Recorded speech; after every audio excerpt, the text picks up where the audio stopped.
Comrades niyaphila. Cha ngithi ake sikhulume.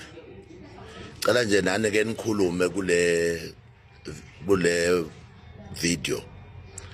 Bafowethu sibene Mpumalanga saba ne Limpopo. Saba ne Gauteng. Ngokwe labor desk. Sizwa nje inkinga zabantu. Njengamanje sila eNewcastle kade sihlangene nama cleaner nama security nabanye nje nama firm but nginomuzwa la kade ngithi uconsulta nama lawyers advocate wethu womkhonto ubaba uNdawo nginomuzwa othi ngifisa ukuthi ama lawyers ethu especially ama cleaner ama security porter ikhishi and other workers abasebenzela ibhedlela nabasebenzela ueducation nabasebenzela omasipala bengifuna si-challenge ecourt into ye-insourcing ngoba sesikhulume kakhulu into ukuthi why uhulumeni wethu engakwazi ukuthi a-insource abantu to the government. Lana ngibuka eNewcastle kunabantu asebesebenzela iy'nkampani amandla abo onke 25 years besebenzela iy'nkampani nje. Lapho umuntu uzophuma emsebenzini engenalo ngisho isent. Umuntu uyayibuza ukuthi ngempela why siba no government o decide uhlobo lunje ngabantu abamnyama. Le exploitation esikhuluma ngayo yenzeka ngaphakathi ku government wethu. Le unfair labor practice okuyena oyichampiona okuyena ekumele ngabe uvikela amalungelo abantu abasebenzi kube uyena oxhaphaza abasebenzi.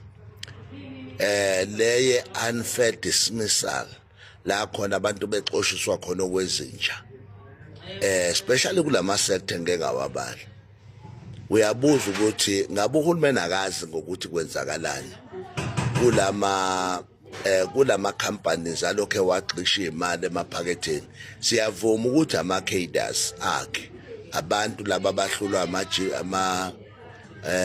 ama BGMs mhlambe noma bahlulwa i-deployment labe bebadeploya khona, but kungane ku resultwa ekutheni kuhlukumezeka abantu bakithi abamnyama. Ngike ngayibuka nalento ye-Basic Condition of Employment Act ka-75 of 97.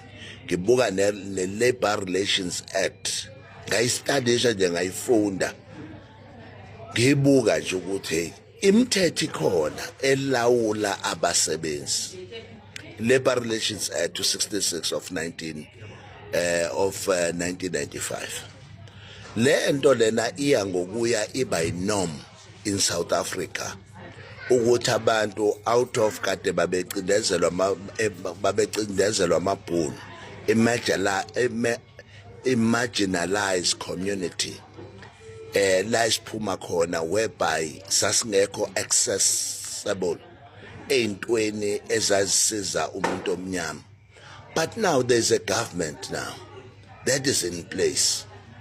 There's a government now that should redress into ye-working class. But igqila zabelungu negqila zabantu abamnyama abaphetheyo kubonakala ngathi abantu abamnyama baya excela ukwenza umuntu omnyama ahlupheke. Ngila eNewcastle you feel ukuthi kusekhona ngisho ama mines la eNewcastle engazi ukuthi siphila kuliphi izwe, I don't know. Angazi siphila kuliphi izwe. Izolo bengisegoli gold mine kwenziwe enye into engayazi. engazi ukuthi abantu igolide into esithatha nesivaluisha kangaka kodwa abantu abasebenza khona basafarisha kangaka from the security to cleaner, from cleaner to worker in the mine industry. Hayi bafethu kukhona inkinga esibhekene nayo la. Ngicabanga ukuthi kufika la engizosho khona ukuthi this union things hayi khona la kusafanele silungise khona ama comrade. Ngicela ukucela wonke ama union, ngicela ucela nje wonke ama security in South Africa.